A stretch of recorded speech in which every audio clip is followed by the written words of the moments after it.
जय माता दी। आप सभी को आने वाले व्रत त्योहार जैसे परम पवित्र उत्सवों की हार्दिक हार्दिक शुभकामनाएं। मोडेश्वरी कृपा मातांगी महाकाली दरबार आप सबको शुभकामनाएं देता है। आप सबका कल्याण हो, मंगल हो, आप सबका उद्धार हो, इसी कामना के साथ कुछ बच्चों ने हमसे पूछा है, गुरुजी आप हमें हरतालिका तीज की व्रत कथा आप अपलोड कीजिए, तो इसीलिए आज हम इस वीडियो को बना रहे हैं। और इस वीडियो को आप तक पहुंचाने से पहले निवेदन करते हैं कि आप सभी हमारे चैनल पर जो नए आते हैं चैनल को सब्सक्राइब करें, लाइक कमेंट शेयर करें, बेल आइकन को ऑल पर सेट कर दें ताकि आपको सभी नई जानकारी के नोटिफिकेशन सबसे पहले मिल जाए। तो कर लेते हैं मातंगी महाकाली की आराधना।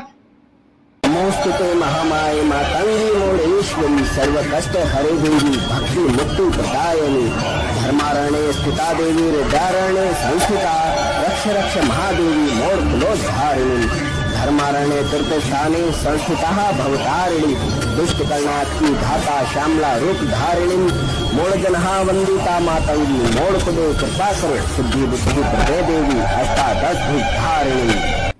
जय माता दी।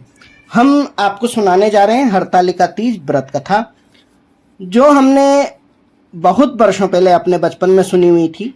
और वही कथाओं की पुस्तकें लेकर के हम जो है जजमानों के यहाँ जाया करते थे हरतालिका तीज पर। इस दिन जो है भगवती का जागरण होता है और महिलाएं व्रत पूजा उपासना करती हैं और उनके पति उसमें उनका सहयोग करते हैं। बच्चे तो मौज मस्ती ही करते हैं। तो करते हैं कथा का आरंभ। एक समय की बात है कि भगवती पार्वती शिवजी के साथ थीं, भ्रमण पर निकली। भ्रमण पर जब चलते हुए वे थक गईं, तब उन्होंने लीलावश एक जगह पर बैठने का जो है उपक्रम किया। वहाँ कुछ महिलाएं व्रत उपवास और पूजा कर रही थी। यह देखकर उनको बड़ी खुशी और प्रसन्नता हुई कि वे महिलाएं शिवलिंग और पार्वती देवी को साथ बैठा करके उनका पूजन कर रही हैं। उनके चारों तरफ उन्होंने फूलों से बहुत अच्छा मंडप सजाया हुआ है और वहां पर ब्राह्मण को बुला करके वो पूजा पाठ आदि क्रियाएं करवा रही हैं। भांति भांति के उन्होंने नैवेद्य लगाए हुए हैं, फलाहार आदि की व्यवस्था की हुई है और बच्चों के लिए भी उन्होंने भांति भांति की मिठाइयां वहां रखी हुई हैं। वे स्वयं निराहार थीं। तो वो भगवान से कहती हैं कि हे भगवान, हे सदाशिव, आप हमें बताइए कि ये महिलाएं इस तरह का व्रत किसके लिए कर रही हैं? ये सभी तो विवाहित हैं। तब भगवान शिव कहते हैं, हे देवी, शायद आप अपने पूर्व जन्म को भूल चुकी हैं। आपको अपने इसी जन्म में किए गए व्रत उपवास तो याद है, परंतु वही पूजा अन्य महिलाएं विवाहित होने पर भी क्यों कर रही हैं? शायद आप पूर्व जन्म की कथा सुनेंगी तो आपको स्मरण हो जाएगा। तब वो कहते हैं कि पूर्व जन्म में प्रजापति दक्ष ने भगवती महादुर्गा की आराधना की। उन्होंने भगवती भुवनेश्वरी को स्मरण किया और उनके अनुष्ठान की।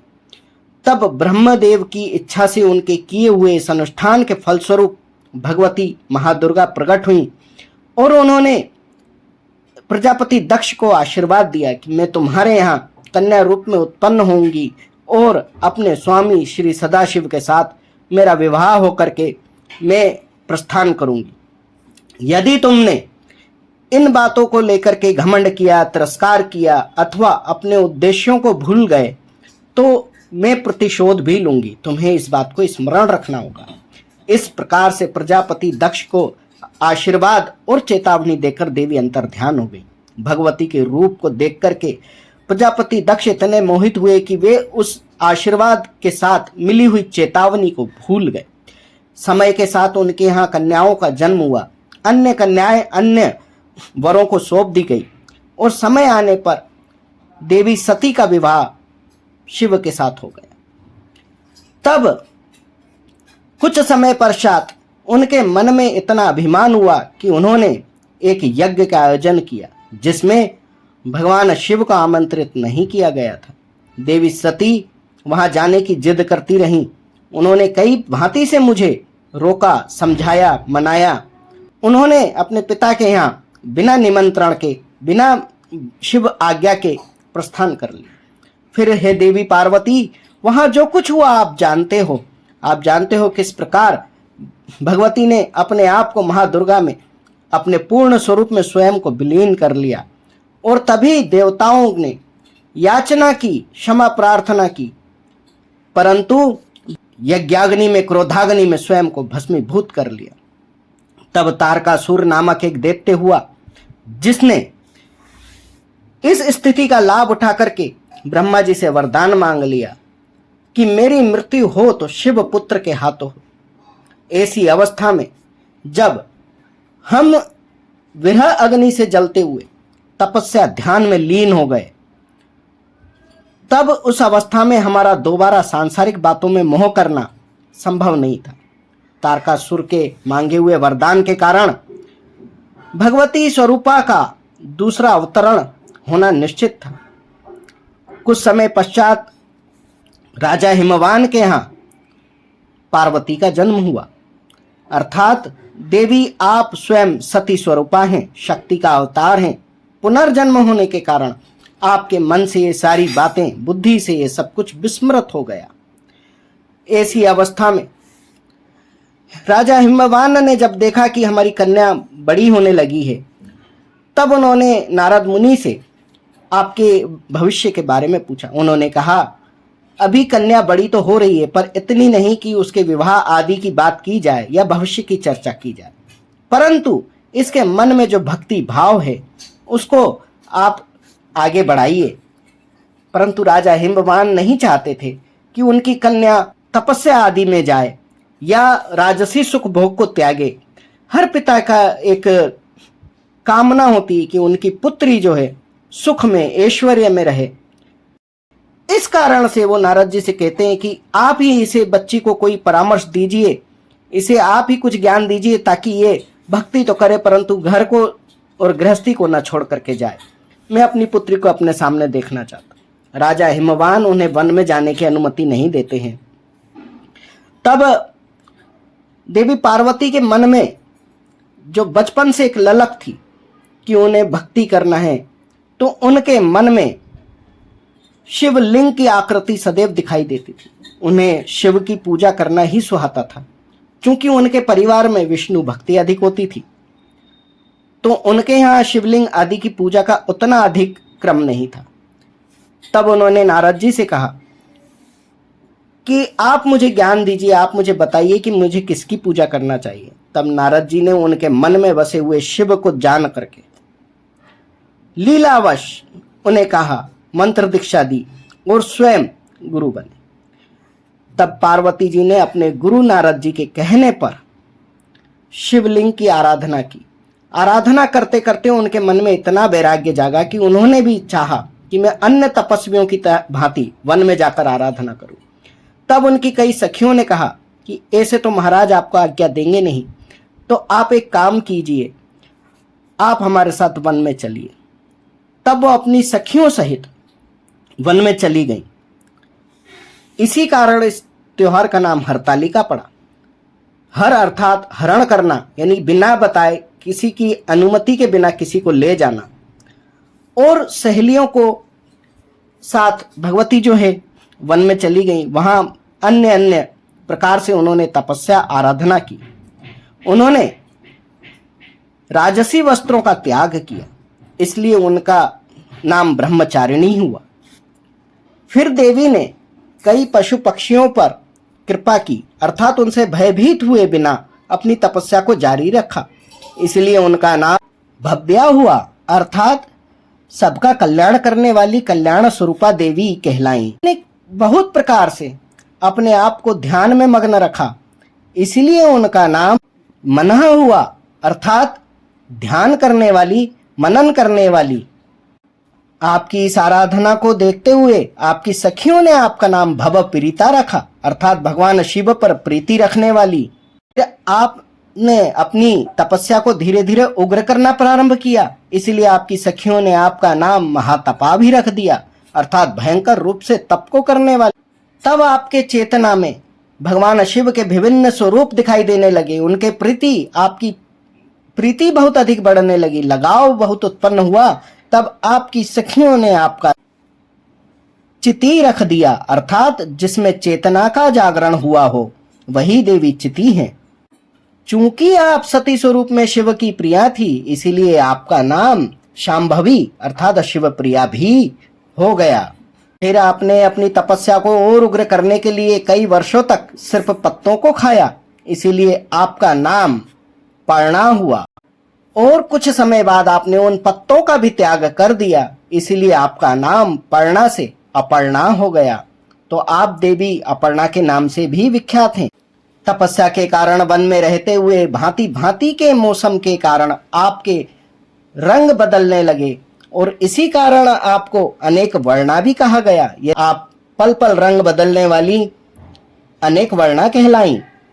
जब आपका भीषण गर्मी के कारण रक्त वर्ण हुआ तब आपको पाटला कहा गया अर्थात लाल रंग वाली। जब आपका रंग श्याम वर्ण का हुआ तो आपको देवी श्यामा भी कहा गया। आपके गौर वर्ण के कारण आपको सभी गौरी नाम से जानते थे, परंतु अब आपका रंग श्याम हो चुका था तो लोग आपको देवी श्यामा कहते थे। किशोर अवस्था होने के कारण आपका नाम केशोरी भी रहा। युवती भी आपका एक नाम था। यतियों की भांति तपस्या करने के कारण आपका नाम यति भी है। इस कारण है देवी आप अनेक नामों से विख्यात होते हुए तपस्या के क्रम में आगे बढ़ती चली गई। अनेक परीक्षाओं को पार करके आपने हमें इस जन्म में पति रूप में पाया। तब प्रसन्न होकर के आपने सभी स्त्रियों को, कन्याओं को आशीर्वाद दिया कि जो कोई भी कन्याएं और स्त्रियां मेरी ही भांति जब तप व्रत करके भगवान को प्राप्त करना चाहती हैं, उसी प्रकार उन्हें अपने जीवन में सुख सौभाग्य समृद्धि देने वाला जीवन साथी प्राप्त होगा।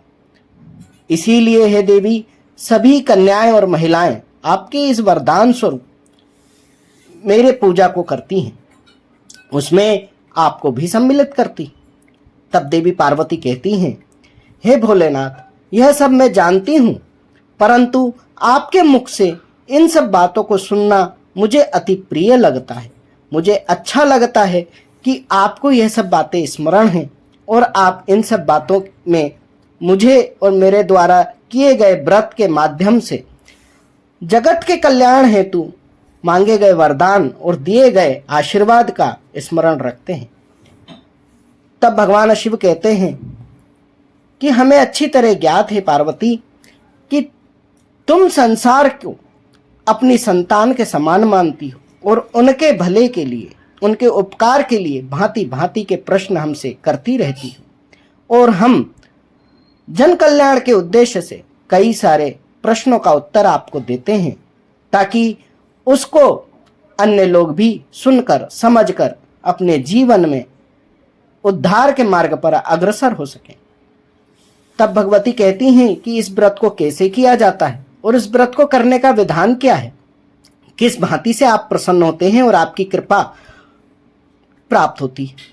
तब भगवान शिव कहते हैं कि जिस प्रकार शिवरात्रि पर या अन्य पर्वों पर जब मेरी पूजा की जाती है, उसी प्रकार भाद्रपद शुक्ल तृतीया को जो भी महिला, कन्या, स्त्रियां अपने सुख सौभाग्य और वर की प्राप्ति के लिए और जिनको वर प्राप्त है वो अपने वर की दीर्घायु की कामना के लिए इस व्रत को धारण करती हैं, वो पूर्णतः सूर्योदय काल से संकल्प लेकर अगले दिन के सूर्योदय तक निर्जल व्रत को धारण करती हैं।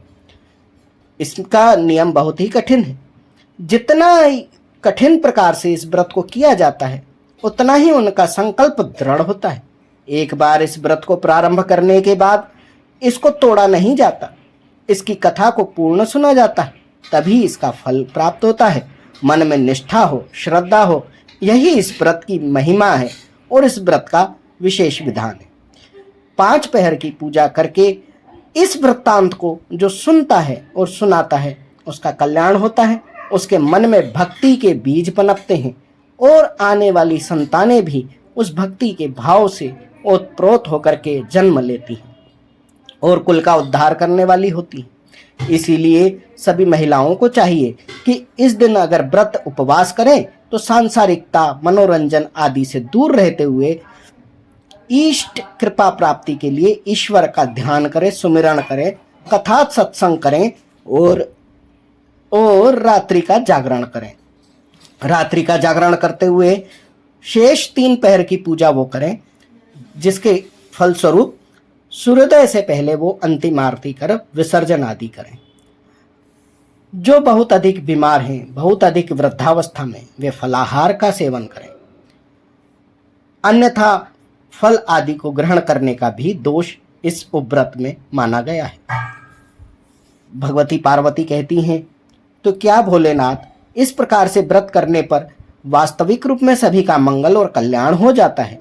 भगवान शिव कहते हैं, हे देवी पार्वती, निष्ठापूर्वक किया गया कोई भी व्रत अनुष्ठान सफल ही होता है और वह कल्याण करता है। पूर्व जन्म के किए हुए कर्मों, दुष्कर्मों के परिणाम से मुक्त करता है। जीवन और मृत्यु विधाता के हाथ में है, परंतु वह सहज हो, सरल हो, सुखपूर्वक हो, प्रीतिपूर्वक हो, और जब तक जीवित रहा जाए संसार में कष्टों से रहित होकर के हम अपने आगामी जीवन को मोक्ष के द्वार तक ले जाएं, इसीलिए होते हैं और इन व्रत अनुष्ठानों का लाभ अवश्य ही प्राप्त होता है। यह मेरा वचन है, इसे सिद्ध ही जानो। देवी पार्वती ने कहा, तो इस कथा को सुनने के साथ साथ हे भोलेनाथ, स्त्रियां और क्या कर सकती हैं? कुंवारी कन्याएं और कौन से पाठ को कर सकती हैं? तब भगवान शिव ने कहा, हे देवी, आपके महात्म्य स्वरूप के लिए मार्कंडेय जी के द्वारा रचित सप्तशती में आपके लिए और आपसे प्रार्थना करने के लिए अर्गला स्तोत्र का पाठ दिया गया है। जो आपके अष्टोत्तर शतनाम का पाठ करता है, जो आपके लिए प्रार्थना स्वरूप अर्गला स्तोत्र का पाठ करता है, उनकी सभी मनोकामनाएं पूर्ण होती हैं। इसलिए स्त्रियों को इस दिन इन पाठों को भी अवश्य करना चाहिए, जिसमें आपसे आपके नामों का व्याख्यान करके प्रसन्नता को चाहा गया है। आपसे अपने लिए रूप मांगते हैं, अपने जीवन के कार्यों के लिए जय मांगते हैं, यश और कीर्ति मांगते हैं, और कहते हैं हमारे जीवन के सभी दुष्कर्मों के फल नष्ट हों, हमारे जीवन से विकारों का नाश हो।